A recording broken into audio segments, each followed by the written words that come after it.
정철진 경제평론가와 함께 국내외 경제 이슈 분석해 보겠습니다. 어서 오세요. 네, 안녕하십니까. 네, 안녕하세요. 네.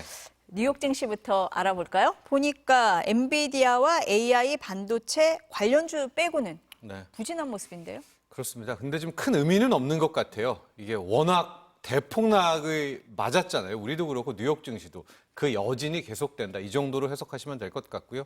AI 반도체도 실은 그저께는 또 조정받았다가 어제 오늘 좀 올랐다가 또 이런 좀 의미 없는 흐름들 계속 나오고 있고요. 결국 AI가 버블이냐 아니냐. AI 반도체의 향후 추세는 늘 말씀드리지만 8월 28일 엔비디아 실적 발표 때까지는 좀 기다리셔야 된다 이런 말씀 드리고 당장 이제 내일 밤 모레 오늘은 좀 상대적으로 낮은데 내일은 이제 미국의 소비자 물가 상승률 7월에 그다음에 그 다음 날인 목요일 저녁에는 미국의 7월 소매 판매 지표 이 두 가지를 좀 보면 금리 인하에 대한 것들 또 하나가 소매 판매 지표는 첫 번째로 타격됐던 것이 미국의 경기 침체냐 아니냐, 경기 둔화냐 아니냐였던 거 아니겠습니까? 그래서 이 서비스로 먹고 사는 서비스업의 국가, 미국의 소매 판매 지표를 통해서 좀 확인이 될 수 있을 것 같아서 지금 나오는 시장의 흐름은 그렇게 큰 의미는 없을 것 같습니다. 그럼 지금 말씀하신 이런 물가 지수들 네. 어떻게 전망하세요? 자, 당장 내일 나오게 되는 것이 미국의 7월 CPI, 소비자 물가 상승률인데 지금 예상치를 보면 CPI는 3%, 그리고 에너지와 먹거리 가격을 뺀 코어 CPI, 우리가 근원 물가라고 하죠. 이거는 3.2%의 전망치가 나오고 있는데 이번에는요. 그러니까 내일 밤은 딱 요 정도만 나오는 게 좋을 것 같아요. 이건 또 왜 그러냐? 지금 소비자 물가 상승률이 3%잖아요.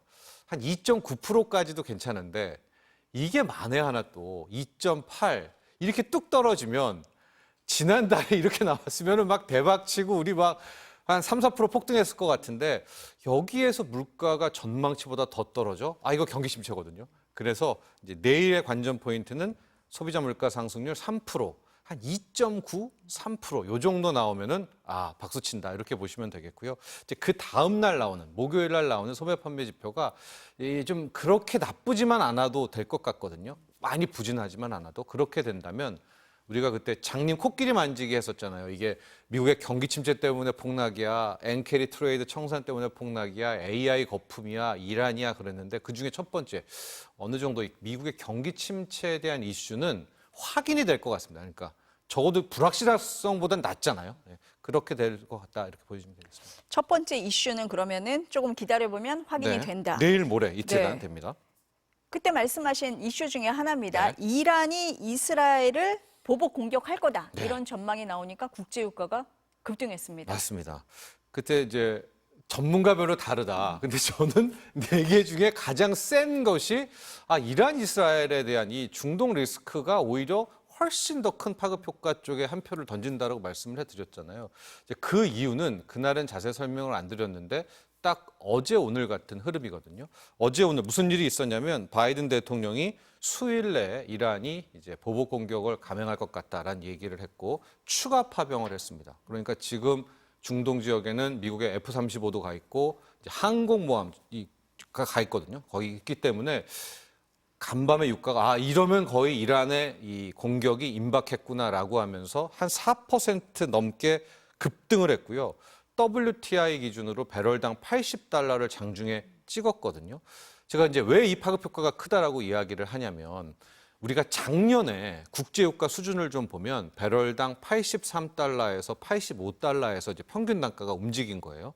그리고 이제 지금은 80달러도 안 됐었죠. 막 70달러 뭐 이렇게 놀다가 지금 이제 80달러까지 왔는데 우리가 물가를 구성하는 항목을 보면 거의 이 석유, 기름값 요 지표가 한 30% 정도 차지를 하고요. 지금 우리는 석유 시대에 살고 있기 때문에 아직은 뭐 간접적인 영향까지 합치면 물가에 기름값이 미치는 영향이 한 절반 정도 되거든요.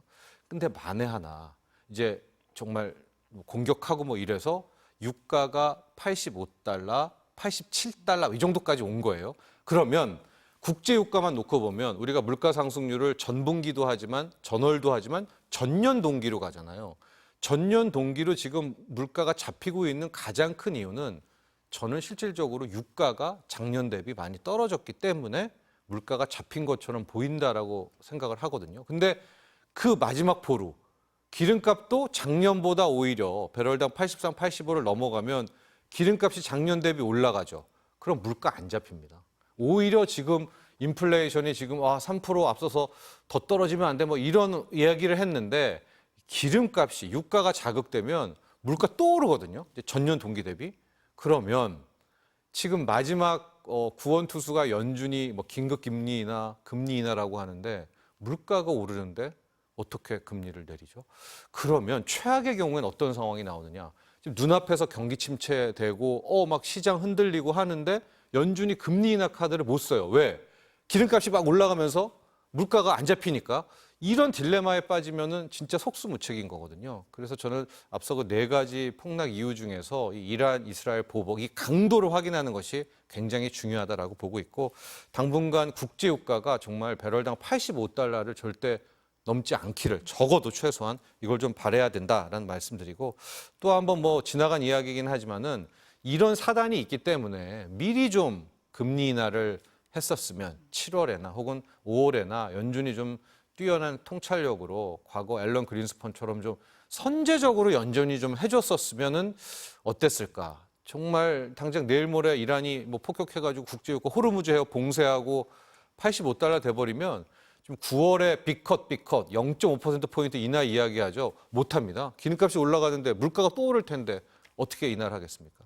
그런 딜레마도 분명히 있어서 시장이 왜 그렇게 지난주 월요일 날 대폭락을 했을까? 아직도 의문이에요. 이게 뭐 위기도 하나도 안 왔는데 이런 폭락이 왜 왔을까?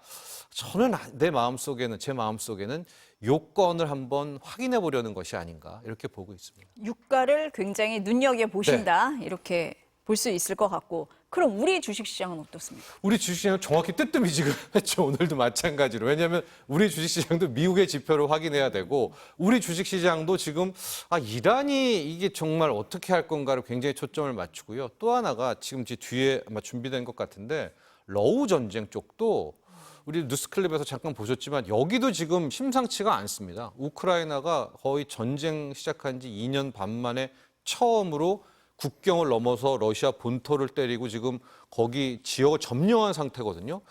그럼 이제 중동 여기 러우 전선이 두 개가 생기는 뭐 이런 상황이어서 오늘도 보면은 방산주들 많이 좀 올랐었고요. 가스주, 정유주들이 좀 오르는 상황들. 그러니까 지금도 전형적으로 어떤 시장이 어떤 종목의 추세를 만들기보다는 좀 이런 테마와 불확실성에 움직이는 그런 장입니다. 지금 말씀하신 러우 전쟁은 그럼 천연가스 가격하고 연관이 돼 맞습니다. 있습니까? 정확히 맞죠. 네.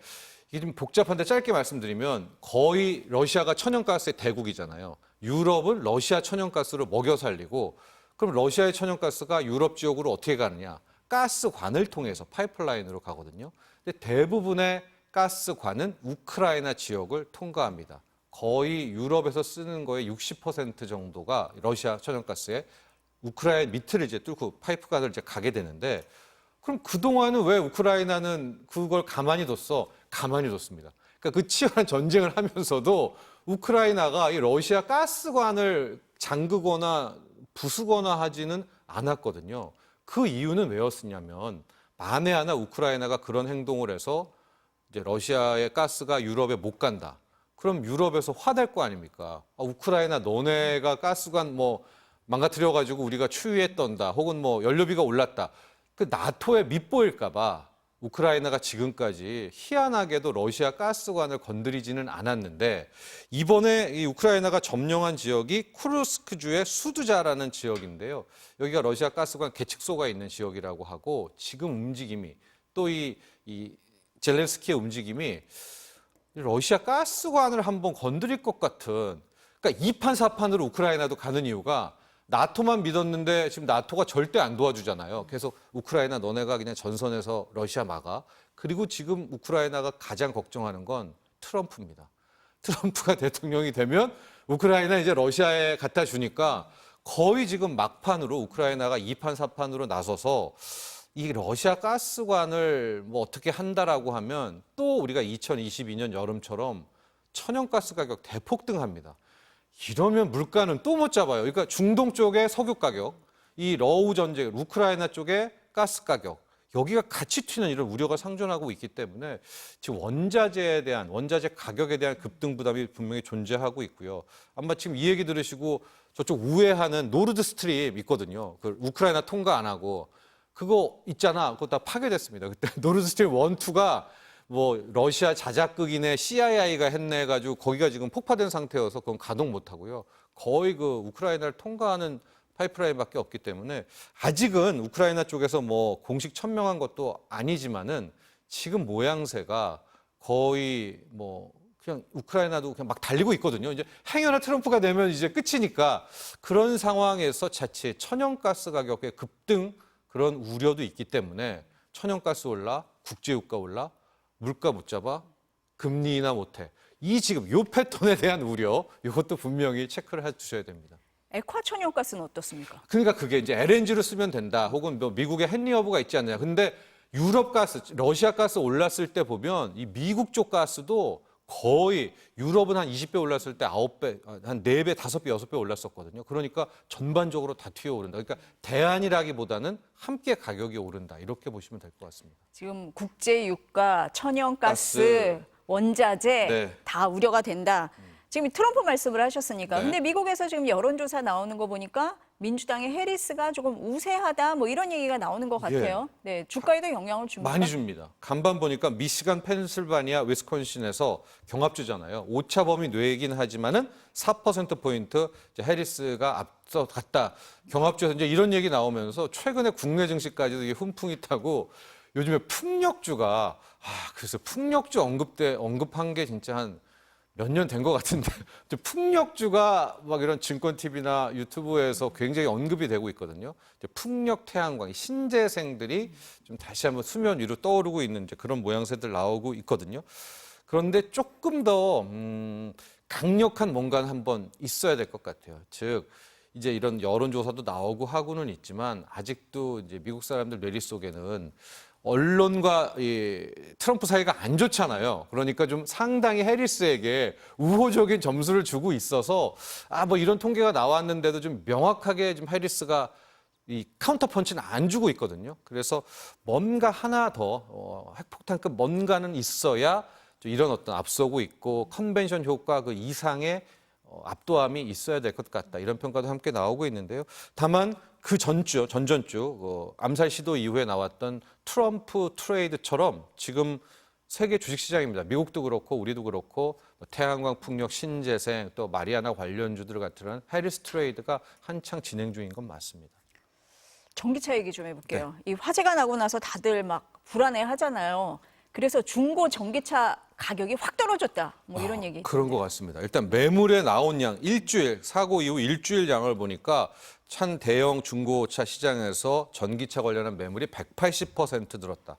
거의 이제 3배 가까이 쏟아져 나온 것 같아요. 전기차 차주들이 이런저런 좀 괴로우시잖아요. 지금 같은 뭐 주민들한테도 욕먹고 뭐 그래서 내놓으신 것 같고요. 가격을 보면 뭐 이 차종 모델별로 다르는데 한 2%, 3% 정도가 떨어졌고 가장 많이 떨어진 모델이 이번에 이제 쟁점이 됐던 모델 벤츠 EQE 모델인데요. EQE 300 모델 같은 경우에는 보통 한 뭐 6,400만 원, 6,500만 원대에서도 중고차 가격이 형성이 됐었는데 이 화재 이후에 거의 5천만 원대, 5,800만 원 이 정도로 해서 아마 이 모델 가격은 꽤 많이 떨어졌죠. 한 10% 정도가 떨어지는 그런 흐름들이 나오고 있는데 이게 이제 시작된 거잖아요. 그럼 이제 이번 주, 다음 주 통계가 나오면 아마도 전기차, 중고 전기차 가격은 좀 더 떨어지지 않을까 이런 전망들이 있습니다. 좀 불안해서 사려고 하시는 분들이 적으니까 없죠. 네. 더 이제 좀 네. 떨어지는 속도가 붙을 맞아요. 수 있다. 이렇게 볼 수가 있겠네요. 네. 그래서 이제 전기차 배터리 정보를 공개해라. 정부에서는 의무화하겠다. 이런 얘기가 나오고 있고 네. 국내 차는 이미 공개를 했고 지금 뭐 BMW, 벤츠는 공개를 했어요. 네, 그럼 이게 맞습니다. 통상 마찰, 뭐 통상 문제 이런 건 없습니까? 그런 뭐 지적도 하는데 유럽도 지금 우리보다 더 빨리 전기차 화재 이슈가 정말 뜨거웠더라고 해요. 그래서 2026년부터 아예 이거 공식적으로 유럽도 이제 배터리를 의무적 공개를 한다고 하는데 오히려 유럽도 더 빨리 할 수도 있는 그런 가능성이 있기 때문에 이건 이제 전 세계의 트렌드로 남을 수밖에는 없다 이렇게 보여지고 있고 지금 우리나라뿐만이 아니라 큰 어떤 하나의 패러다임으로 내연차에서 전기차 시대로 가려고 마치 세계가 약속한 듯이 갔잖아요. 근데 거기에 지금 이제 역행하는 반작용이 나왔기 때문에 아마도 이거는 전 세계가 힘을 모아가지고 좀 풀어가야 될 숙제가 아닌가. 그러려면 신뢰 회복이 먼저고 신뢰 회복을 위해서는 자기가 산 전기차에 어느 회사 배터리가 들어갔는지는 좀 의무적으로 알아야 되는 것은 기본인 것 같다 하고 우리도 뭐 법을 바꿀 필요는 없고요. 시행령을 통해서 가능하기 때문에 이걸 당장에도 할 수 있으니까 회사도 딱 안 거죠. 그래서 현대차그룹, BMW, 벤츠, 국내 상황입니다. 시장에서는 이제 바로바로 정보 공개를 한다. 이렇게 입장을 저는 겁니다. 2차 전지 소재에 있어서는 우리가 기술력이 높다 뭐 이런 얘기 있었는데 네. 그렇습니까? 기회입니까? 그러니까 이게 두 가지 시선이 있는데요. 다수설은 이제 기회라는 설입니다. 그러니까 이번에도 좀 보면 사고가 난 브랜드가 중국의 파라시스라는 곳에 NCM, 그러니까 삼원계 배터리예요. 중국은 이제 인산철, LFP 배터리를 잘하잖아요. 뭐 CATL이라든가 이런데 그런데 삼원계 프리미엄급은 우리나라의 LG 엔솔, 삼성 SDI 이제 여기가 잘한단 말이에요. 근데 지금 여기 벤치에 들어간 이거는 중국의 삼원계 배터리를 들어갔다가 이사단이 났기 때문에 이런 각성 효과는 주겠죠. 아, 역시 이 삼원계 NCM 배터리는 대한민국의 최고야. K 배터리가 최고야 하면서 이제 우리 한국의 위상, 한국 배터리들이 다시 한번 비싸더라도 우리 K 배터리를 좀 쓰자. 중국은 아직 이 삼원계 배터리를 못 쫓아와. 이러면 우리의 2차 전지 뭐 관련한 셀 업체들, 완성 배터리 업체는 수혜인데 중국이 이번 것을 혹은 최근에 나온 화재를 기화로 오히려 LF 배터리를 세계 표준으로 좀 밀려고 하는 그런 쪽도 보이고 있어서 그런 중국의 반격도 한번 의식해야 될 것 같습니다. 네, 일단 뭐 지켜봐야 된다 이런 말씀이네요. 네, 오늘 말씀 감사합니다.